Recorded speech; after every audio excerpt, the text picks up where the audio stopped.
Hello everybody, thank you for tuning in. Today I would like to visit with you about the shooting down of the Malaysian Airliner and almost 300 people being killed. It's not only horrible thinking about a plane being shot out of the sky at 33,000 feet, but also the geopolitics of what's going on now. Here's one item. It says Ukraine releases YouTube clip proving rebels shot down Malaysian flight MH17. One thing interesting about this flight was the evidence is coming out in the news, whether it's proven or not is another story, that not too long before this flight went over Ukraine, which is a common practice, a lot of planes fly over that corridor, that they were diverted and they were required by the Ukrainian government to fly a different way.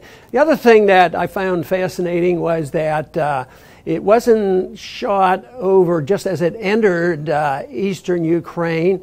It was shot in a position where the plane actually crashed 35 miles from the border. So if somebody wanted to play false flag game with the world, having it crash in Russia would have been a good idea. Who knows? Maybe they missed it by 35 miles. But you know, the other side of the argument now about blaming Russia is they say, well, they have this evidence. We can prove it was a Russian missile and it was shot down by that. What does that prove? Think about where our weapons end up, into the hands of the worst rebels. And to say that we're responsible, I guess morally we are, because we don't watch closely where our weapons go. But we aren't the ones who literally fire the shots. But if you think about when this problem started, it was about a year ago, and there was a coup. There was an elected leader, Yanukovych, and there's very good evidence, and nobody's really questioning that. Behind the coup were the Europeans and the Americans and NATO, and since then they've been in civil strife over there. And because it's easy to throw accusations around, our government, mainly led by neoconservatives, have totally rejected the notion that it's best to get along with people by trading with people. No, they do the opposite.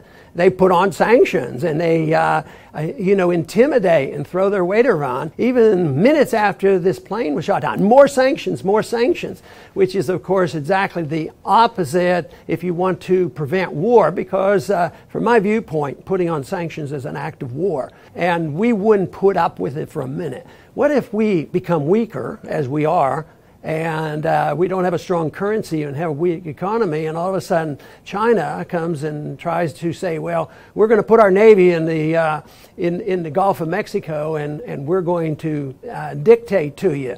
You know, the American people aren't going to put up with that. They just wouldn't tolerate it for a minute. I think that there's an obvious solution for this, which I have offered many years ago in all these kind of instances, and that is, let countries pick and choose. Why shouldn't the foreigners just stay out? If there's civil strife, if you have a Ukraine that one half is Russian and they speak Russian, the other half is Ukraine, speaks Ukrainian, they are aligned with Europe, why can't they just go their way? You know, the other thing that we might look at is what has happened in the past when airliners get shot down. Because it's not the first time. There was an airliner shot down in 1988 in the Persian Gulf over Iranian territory, over in Iranian airspace. And it was shot down by a U.S. naval vessel, the Vincennes, and 300 people died. And everybody said, oh, it was an accident. We thought it was a jet fighter. So, I mean, there's so many question marks. Well, anyway, I went to court, international court, and we were held responsible. And our government, our taxpayers, ended up paying for this horrendous mistake, and for who knows what reason it occurred. We had to pay up. We paid over $213,000 per passenger. And we didn't admit that it was our fault, and we never apologized, so we just went on. But what if people say, well, this is what happened the last time an airliner was shot down. Maybe we should apply the same rules. But that's not likely to happen. The only thing we could hope for as American citizens is just hope our government would slow up. Slow up the neoconservatives who are immediately all over the news saying, there's hell to be paid. Let's go get them. Let's bomb Moscow. practically that aggressive.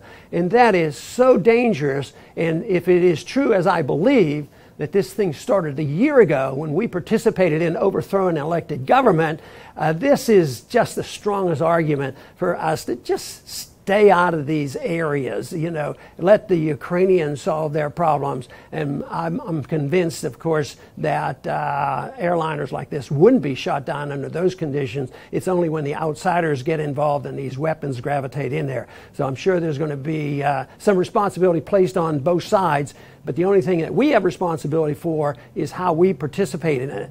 If the weapons are the problem but not the people, it's the fact that some weapons were used, means we ought to be more cautious with weapons, and the Russians ought to be more cautious with weapons if those weapons were used. So right now, adding more sanctions on this situation is not going to solve our problem, and the sooner we come around to following a constitutional non-interventionist foreign policy, the better.